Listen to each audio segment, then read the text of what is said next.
大家好，我是志刚。当你们看到这个视频的时候，腊肉已经上架了。我再次跟大家声明一下啊，我的腊肉不是土猪肉，是杂交猪肉。据我所知啊，别的地方我不敢说，在我们这边十里八乡是买不到土猪的，都是2元杂交、3元杂交。杂交的目的就是提高它的料肉比。记得小时候养一头土猪，一年养到头才100-200斤。现在养杂交猪，同样的饲养方法，一年到头随随便便几百斤。所以不是土猪肉啊，都是杂交猪肉。而且的话，我做的就是我们湘西农村这边的本地腊肉风味，就是这种口感口味。烤房的话，全都是由大伯在负责。从腌制方法到熏制方法，大伯都是用他老一辈的那一套经验，整个工艺流程都是他那老一辈的那种流程来做的。所以你们没吃习惯我们湘西腊肉的啊，就不要去拍。或者说你想试一下的话，就少拍一点，觉得好吃明年再买。我跟大家承诺的啊，就是我的猪肉，每一块腊肉，不管是腊肉啊、排骨啊、香肠啊这些啊，不存在有什么糙头肉、僵尸肉、冻肉都不存在，肉质你们可以完全放心。但是做出来的口感口味的话，不能做到每个地方人的都喜欢，所以没吃过的就不要去拍。那现在去烤房还有点事，走，上去，让开，让开呀，别急，都有啊，今天狗粮拌米饭啊。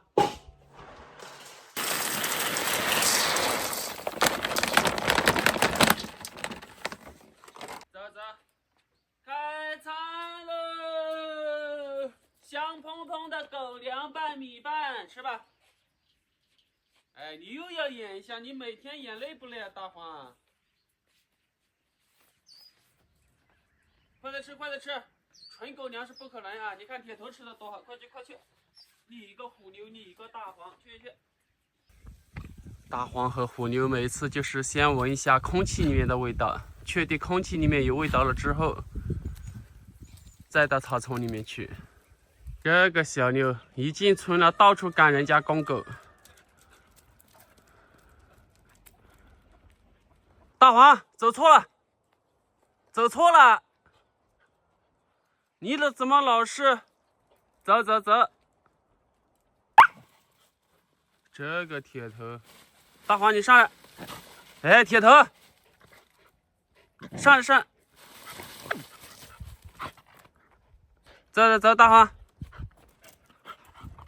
这是以前拉木材的公路，荒废很多年了啊。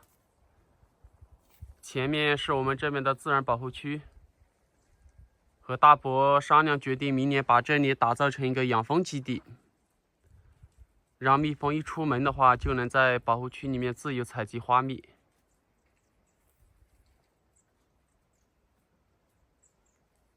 我们这边的植物多样性啊非常的丰富，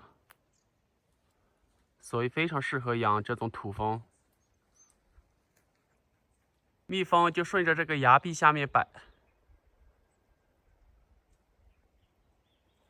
这里的山场非常的宽阔啊，蜜蜂园非常的好。跟这边还可以摆一排下去。这里离村庄是非常的远，所以的话不用担心有什么农药啊那些什么的啊，污染绝对不会有。这里还有一株百合，帮它种子散落了吧。里面都是成千上万粒种子，这一片一片的啊，都是种子。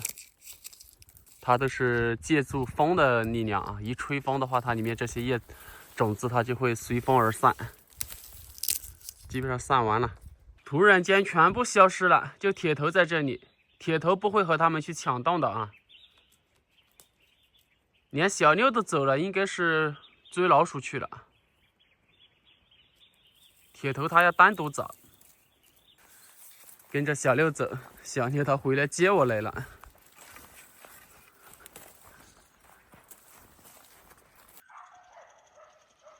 虎妞的叫声，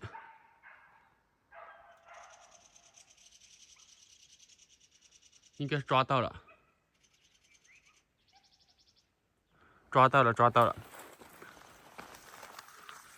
还有很远嘞。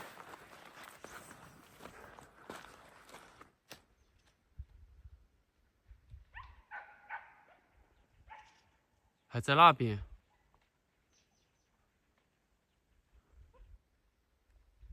这个小妞就生怕我后面走丢了，跟着它来还是好啊。走吗？走走走走，我不会丢。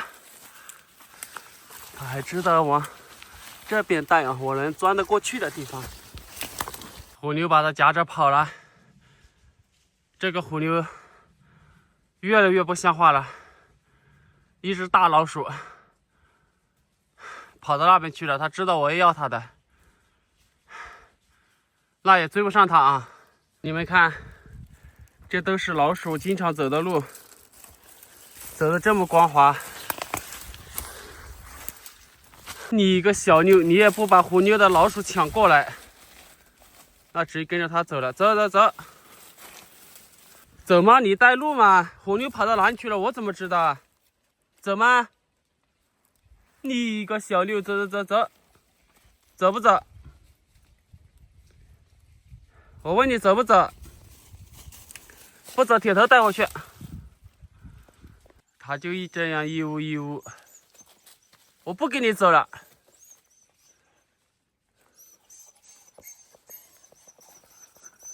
太阳出来了。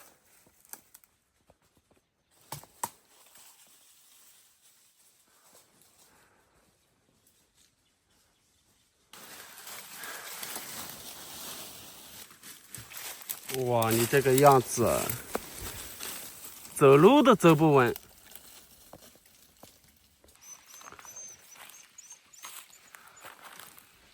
走嘛，走，你一呜一呜。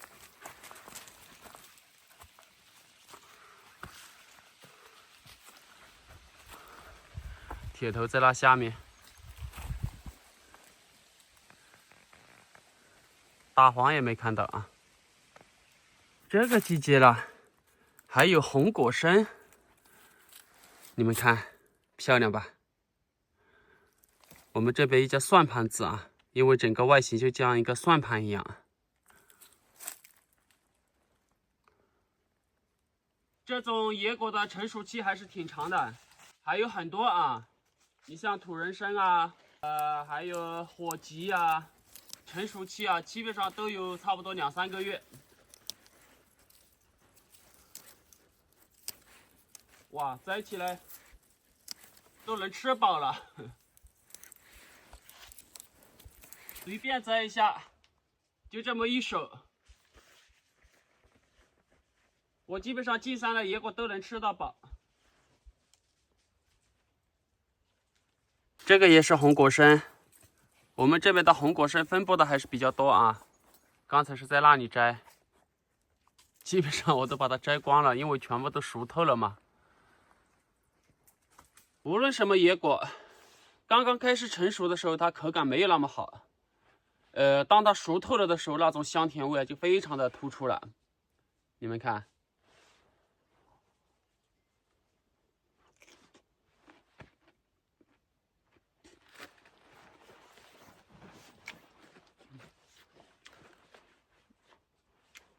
这种在我们山里面野果排行，这种在我个人来说是第一的。吃的口感是脆的，香、甜，甜而不腻。这个触角可以一起吃啊，但叶子不要吃。叶子也不知道能不能吃。你们看这个触角，就像个蜘蛛一样。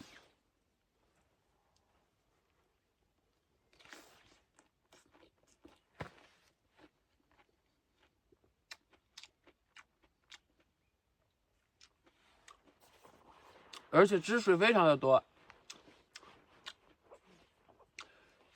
这个季节其实山里面野果也不少啊，而且这个季节它的成熟期比较长。我就喜欢这么一手。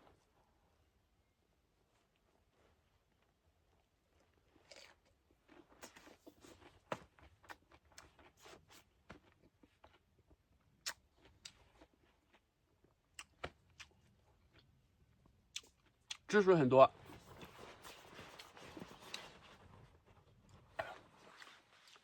野果最多的季节还是秋季啊，夏天也不少。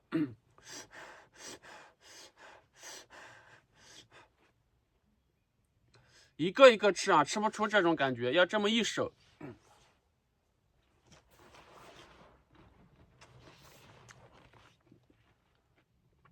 这几个当中，铁头是我最看好的。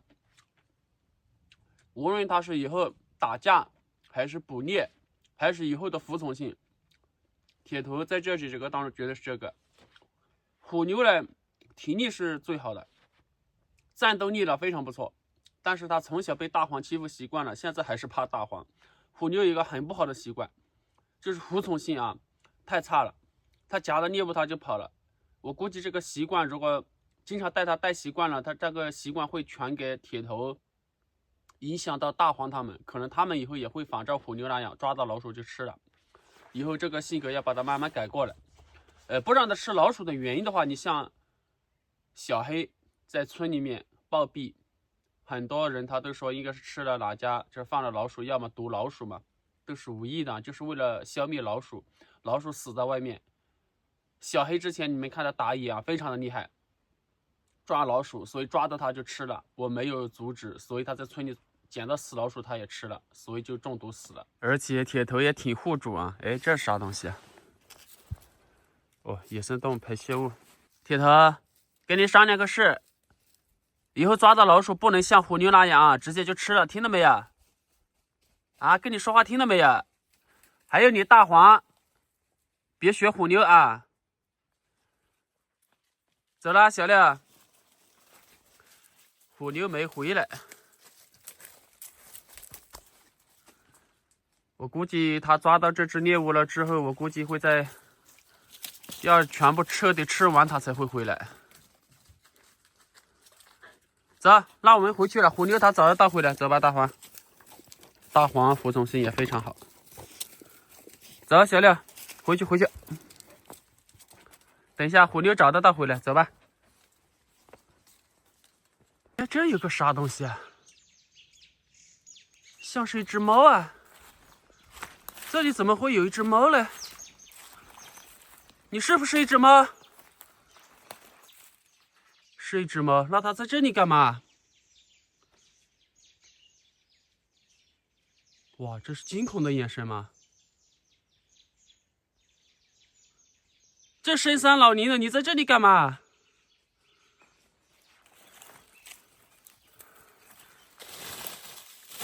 哇，他是受伤了吗？哎，铁头，你一个铁头，你让开！他是受伤了，怎么受伤了嘞？啊，你怎么受伤了？我把带回去吧，要不然在这深山老林活不了。受伤了啊！你一个铁头，哎，别动，我带你回家好不好？哇，这是病还是什么？怎么会受伤嘞？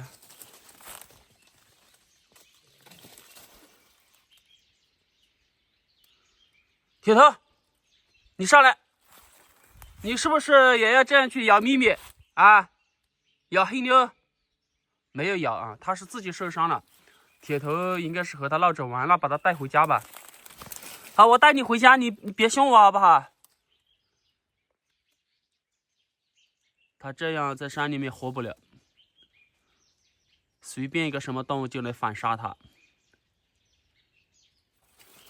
好，铁头，我们带他回家啊！啊，我带你回家。你在这里。好，我带你回家。哎，别跑！哇，不准，那掉到水里面去了。哎，铁头。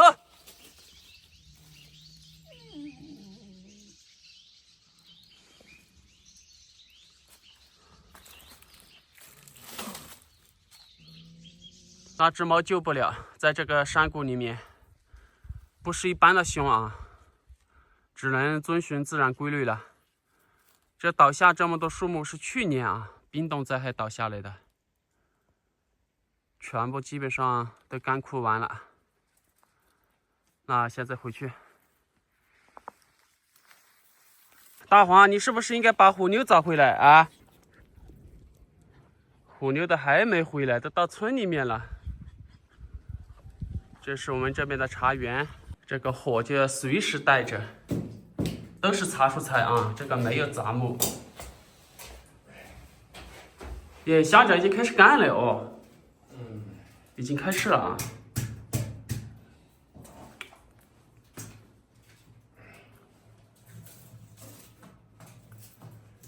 看不到可以把灯开起来嘛。看一下3号烤方，这一堆的话，起码是20-30斤，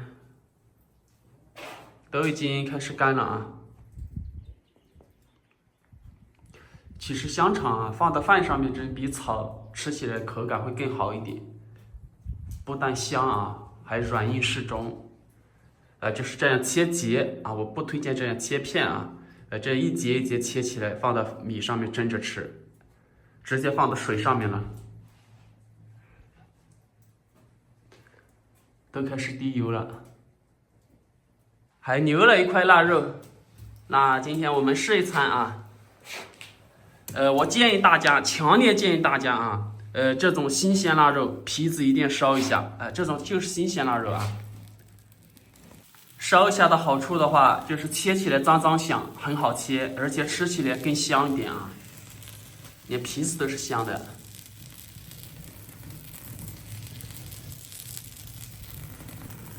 油脂都烧出来了，这上面的骨是排骨啊。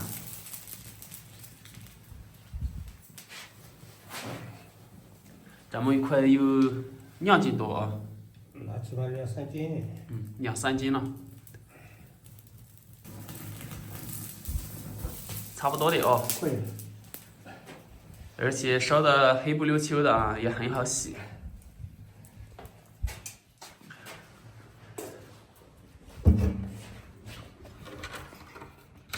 然后这样洗起来也很好洗啊。这是腊肉原本的颜色啊，就是这样。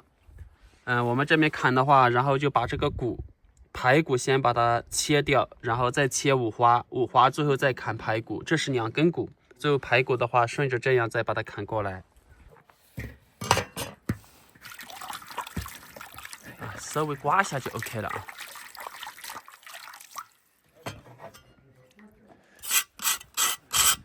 一刮掉的话，里面就是黄黄的。那今天就把新鲜腊肉怎么做啊？我全程就发一个视频出来，就是我们这边的做法啊，不代表是你们那边的做法啊。不同的做法做出来的口感它是不同的。不过我建议大家这样去做，比如说烧皮子啊，这一步我非常建议大家去这样做，不要怕麻烦。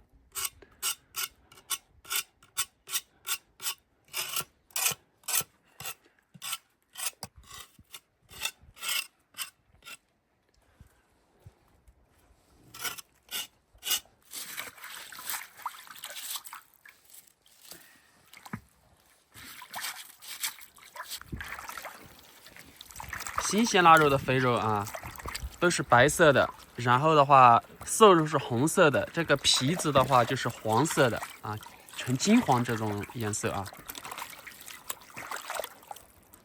当然了，老腊肉的肥肉也是白色的了，只是没有这么白啊。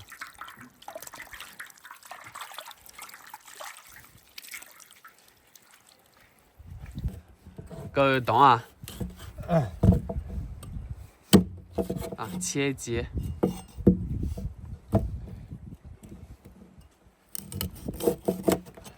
你骨没看透啊？这是脆骨嘛个。新鲜腊肉啊，就是这种颜色，没有加入任何高科技在里面，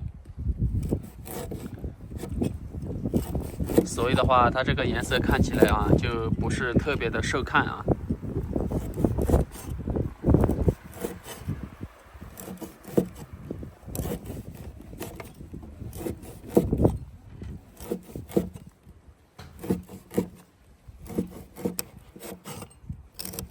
这是为什么要烧一下，非常好切，而且到时候皮子吃起来特别香。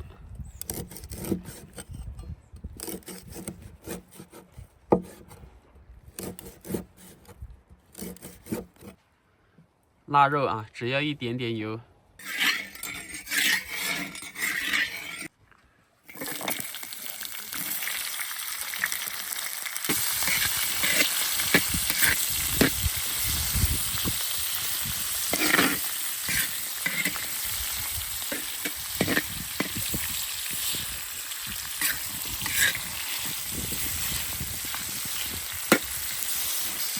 炸出来这么多油，这些都是猪油了啊！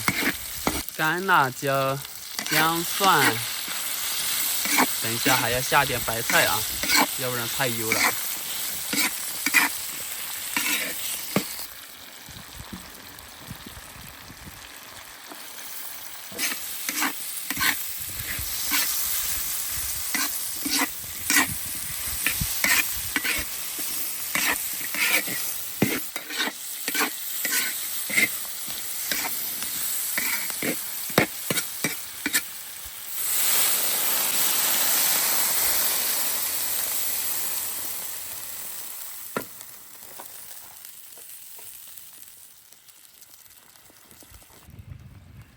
这个灶还是挺给力的。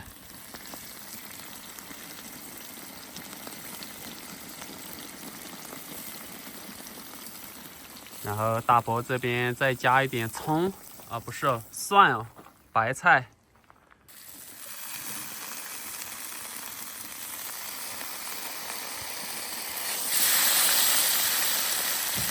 我们都喜欢这样来下白菜、萝卜。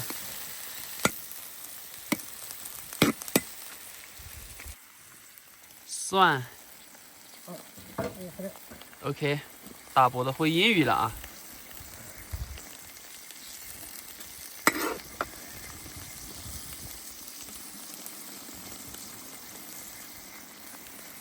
我们这边人做腊肉的话，皮子基本上都要这样烧一下，烧一下这个皮子吃起来啊，都是自带香味的，非常不错了。无论是干湿程度的把控，还是辣味，还是香味，整体都比去年做的要好得多。我们这边就是喜欢下白菜啊、萝卜啊，这个季节也只有这两种菜了啊。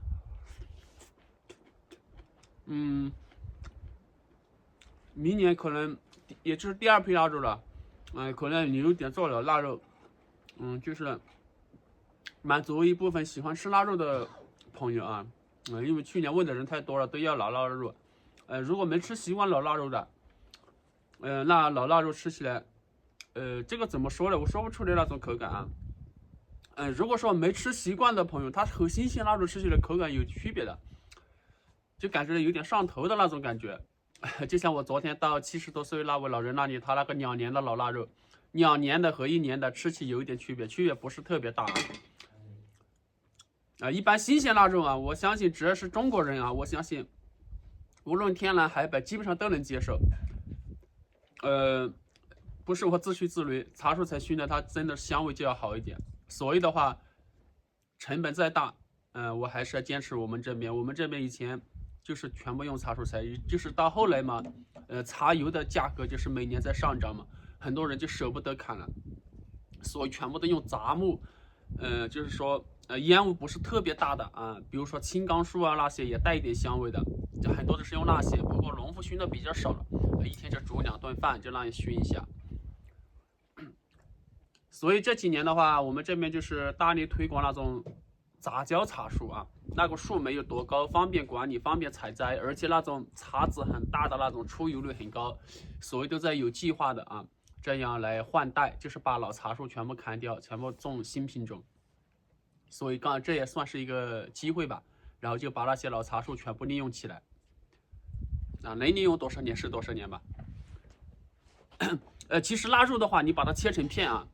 你像这个骨头也是一样的，你这样切开了之后，然后放到饭上面，米淘洗过后放水了，然后把腊肉这些带骨的都可以，然后的话放到饭上面蒸，和蒸香肠是一样的，蒸熟了，整个饭也全部都是那种腊肉的香味，基本上不用菜都可以吃，而且那种腊肉吃起来的话软硬适中，非常好吃。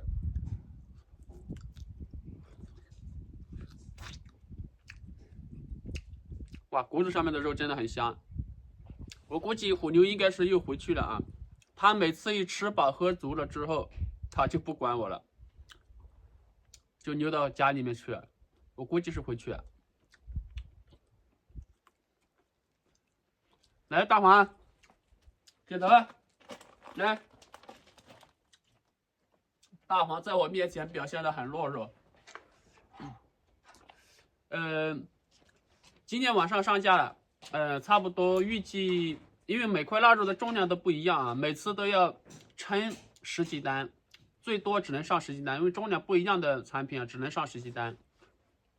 拍完了之后又重新的要称，拍图片又再上架，也就是说你现在没拍到，你过一会儿去看到又有上架的啊。我预计估计要卖3天左右才能卖得完，顺利的情况下，没卖到也不要紧啊。第二批腊肉的话，预计在22号左右，21号到22号左右下炕。